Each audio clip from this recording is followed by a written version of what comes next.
mean, I think what is happening is that asylum laws and immigration laws are um, new regulations and new laws are being enforced with the guise of being public health measures.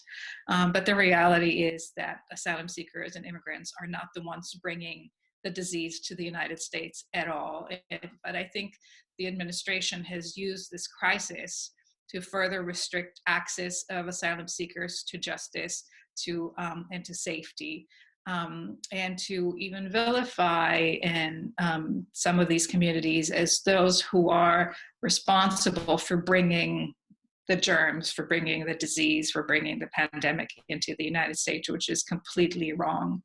When we're talking about asylum seekers, many of them in the United States are at the moment, more than 30,000 of them are housed in detention centers and immigration detention. Just like prisons and jails, these are extremely unsafe places for them to be.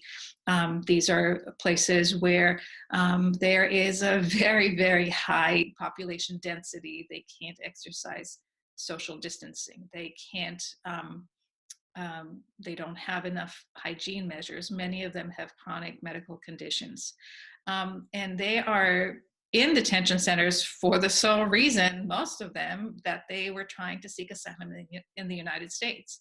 So we're talking about an infringement on their right to asylum. We're talking about an infringement on the right to health and the right to safety. All of these, plus others, are being violated. And at PHR, many of us and some of our partners have been working very, very intensively on emergency litigation to try to release some of these individuals from immigration detention with some success. Hopefully there's going to be more.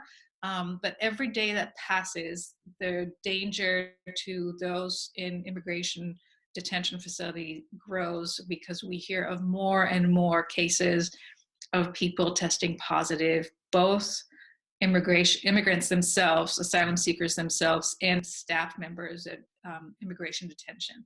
And once somebody is sick, it doesn't matter whether they're an asylum seeker or an immigrant or a vendor or a staff member. The coronavirus does not discriminate really based on legal status. The danger is to everybody in that facility and for it spilling out to the community and completely overtaxing the local healthcare system.